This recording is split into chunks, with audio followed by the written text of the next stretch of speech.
हमारे सभी YouTube family को बहुत बहुत जय जय श्री सीताराम। सावन अब अपने अंतिम पड़ाव पर है, लेकिन फिर भी जब जागे तभी सवेरा। जिन्होंने पूरे सावन भगवान भोलेनाथ को भुलाए रखा है, लेकिन मन में उनके एक ग्लानि है कि नहीं, मेरे को कुछ करना चाहिए था, अगर मैं कुछ कर लेता तो मुझे कुछ प्राप्त हो जाता। ये सभी की सोच होती है कि जब रात को सोते हैं तो ये सोचते हैं कि सुबह उठ जाएंगे, योगा करेंगे, प्राणायाम करेंगे, ध्यान करेंगे, जीवन को इस तरीके से बिताने की शुरुआत करेंगे कि उसके बाद में जीवन हमारी मुट्ठी में आ जाएगा और सब कुछ प्राप्त कर लेंगे। लेकिन सोते रहने से काम नहीं बनते। फिर भी अगर कोई इस वीडियो तक आया है और अपने जीवन में कुछ सुधार करना चाहता है, जिसने पूरे सावन में कुछ नहीं किया, वो एक दिन, सावन के सिर्फ एक दिन थोड़ा सा प्रयास करके बहुत कुछ हासिल कर सकता है। क्योंकि जिन लोगों के ऊपर शनि की 7.5 या ढैया है, जिनके काम बिगड़ रहे हैं, देखिए कई बार तो हम जन्म कुंडली में देख लेते हैं कि कोई 8वें भाव में, 7वें भाव में, 6ठे भाव में शनि देव गलत बैठे हैं कि राहु देव गलत बैठे हैं। लेकिन अगर हम अपने जीवन में खुद झांक कर देखें तो हमारे को पता चल जाएगा कि हम कितनी परेशानियों से गुजर रहे हैं। कोई भी काम कर रहे हैं वो बिगड़ रहा है, लेन देन के काम अटके हुए हैं, काम करने का मन नहीं हो रहा, आलस हर वक्त सर पर चढ़कर तांडव कर रहा है, पूरे दिन नींद आ रही है, उबासियां आ रही हैं, डॉक्टर के पास जा रहे हैं, दवाई ले रहे हैं, खा रहे हैं, लेकिन फिर भी डॉक्टर की समझ में ही नहीं आ रहा कि आखिर परेशानी क्या है। वो डिप्रेशन की गोलियां पकड़ा रहा है।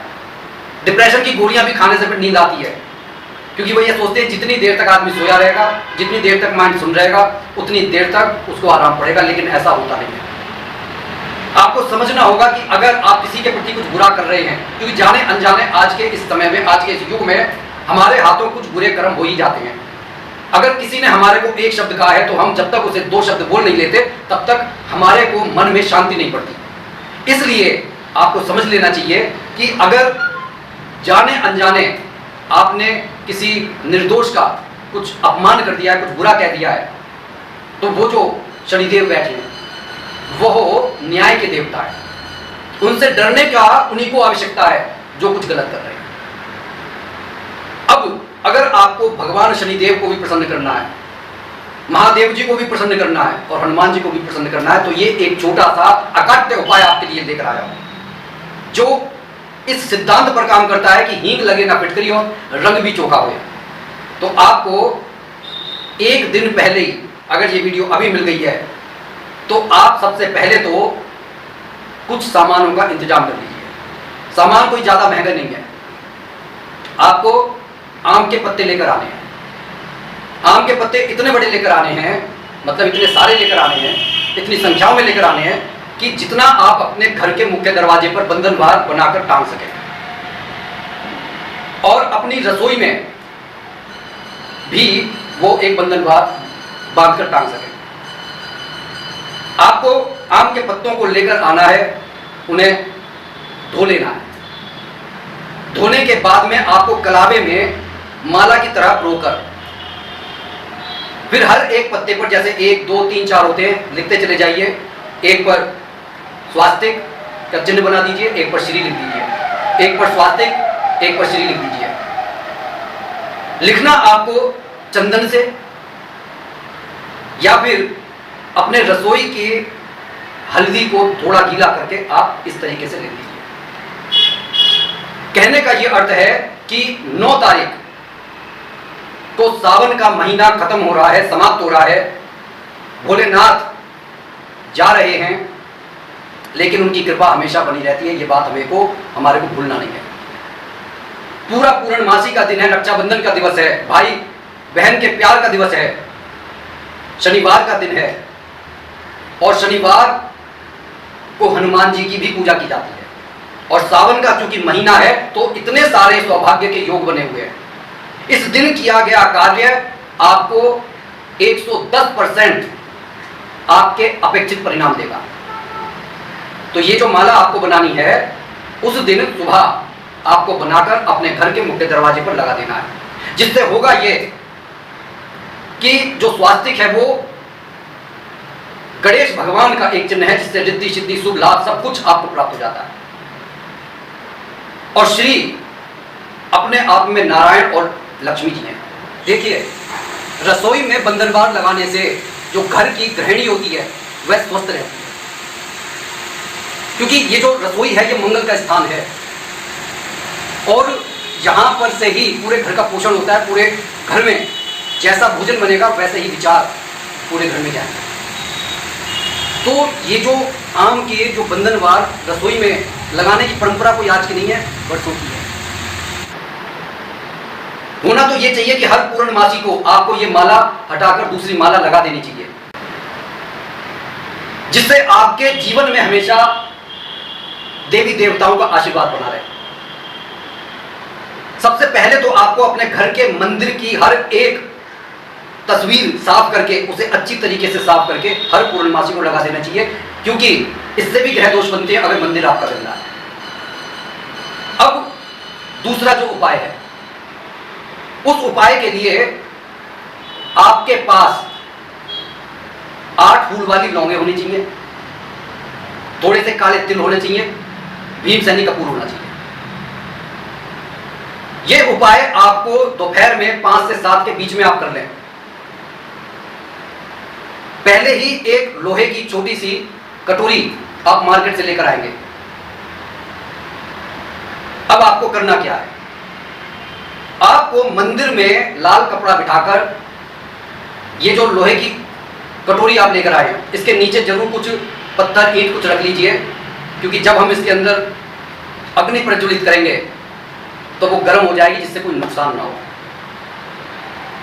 घर के मंदिर में आपने चमेली का दिया जला लिया हनुमान जी के निमित्त, और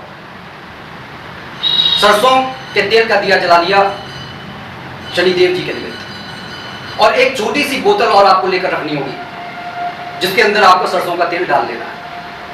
एक छोटा सा रुमाल आपको रख लेना होगा। क्यों रखना होगा आगे बताता हूं। अब आपको ये जो लोहे की कटोरी है इसके अंदर आपने वो लौंग, जो फूल वाली लौंग है, 8 लौंग आपको लेनी है, उन्हें रख लिया। उसमें आपने काले तिल डाल लिए, भीमसेनी कपूर डालकर जला लिया, और अब श्रद्धा और विश्वास के साथ ये कहा कि इस घर की सारी नकारात्मक ऊर्जा दूर हो जाए, अगर मेरे घर में कोई रोग शोक है या कोई बीमारी है वह सब दूर हो जाए, और हे प्रभु मैं अमुक नाम अमुक गोत्र यहाँ पर रहता हूँ, अपने इस परिवार के संकट को दूर करने के लिए, रोग को दूर करने के लिए आपके 8 हनुमान चालीसा का पाठ कर रहा हूँ। और अब आप पूरे विश्वास के साथ 8 हनुमान चालीसा का पाठ करें, दीपक प्रज्वलित रहें, और जो वो लोहे की कटोरी में जो वो तिल जल रहे हैं वह भी जलते रहें। अगर वह बुझने लगे तो उसमें आप कपूर और डाल दीजिए, तिल और डाल दीजिए। जब आपका ये 8 हनुमान चालीसा का पाठ पूर्ण हो जाए उसके बाद उस कटोरी को थोड़ा ठंडा होने दीजिए। ऐसा नहीं है कि उसमें एकदम से आप हाथ डाल दें। करना क्या है, अब उस कटोरी को उठाना है, आधा घंटा लगे, घंटा लगे, लेकिन आप अपना नुकसान मत कर लेना। अब जब वो आपको लगा कि आप सह सकते हैं, उस कटोरी को उठाइए, अपने जो ये सबसे बड़ी उंगली होती है अंगूठे के बाद के दूसरे नंबर की, ये शनि का रूप है, जो उसके अंदर हवन सामग्री है कटोरी के अंदर, आप अब उसे मस लेंगे और साथ में मंत्र का जाप करेंगे, ओम शम शनिश्चराय नमः, ओम शम शनिश्चराय नमः। इस तरीके से आपको 8 बार बोलना है। अब आपको ये जो भभूत है कटोरी समेत एक लोटा लेकर और वो रुमाल लेकर, और जिसके अंदर आपने थोड़ा सा सरसों का तेल ले लिया है छोटी शीशी में, उसे लेकर आपको पास के शिव मंदिर में जाना है और भोलेनाथ पर वह जल सबसे पहले भभूत अर्पित कर दीजिए, उसके बाद में वो जल अर्पित कर दीजिए कि मेरे घर के सारे रोग शोक हे प्रभु आप कर दीजिए। इतना कहकर आप वहां पर बैठिए, राम जी का नाम लीजिए, फिर उस कटोरी को जो आपने उसे धोना नहीं है, उस कपड़े से आप वहीं पर आप कर दीजिए भोलेनाथ के पास, और उसमें थोड़ा सा वो जो तेल आप घर से लेकर जो ये सामान लेकर जाएंगे फिर लेकर नहीं आना है, वो थोड़ा सा सामान आपने उसमें डाला, लोटा अपना लेकर आ जाएगा, कटोरी में वो तेल डालकर उसमें अपना चेहरा देखिए और उसको वहीं कहीं पीपल के वृक्ष पर रखकर छोड़कर घर पर आ जाइए। आप देखेंगे कि उसी दिन से आपके जीवन की सारी नकारात्मक ऊर्जा दूर हो जाएगी, आपके सोचने का तरीका बदल जाएगा। अगर घर परिवार में कोई व्यक्ति रोगी है तो उसमें सुधार शुरू हो जाएगा, कोई काम अगर रुका हुआ है बड़े दिनों से तो वह काम पूरा होने लग जाएगा। तो ये छोटी सी रेमेडी आप आजमा कर देखिए सावन के इस अंतिम शनिवार पर, और इस क्षण को, इस वक्त को, इस दिन को खाली मत जाने दीजिएगा, क्योंकि इसके बाद में सावन अब अगले साल ही आएगा। इसी के साथ मैं अपनी वाणी को विराम दे रहा हूं। जो भी भाई बंधु हमारे चैनल पर नए हो कृपया लाइक, शेयर, कमेंट और सब्सक्राइब कर लें। कमेंट बॉक्स में छोटा सा इष्ट देव का नाम अवश्य लिखें। बोलिए जय जय श्री सीताराम।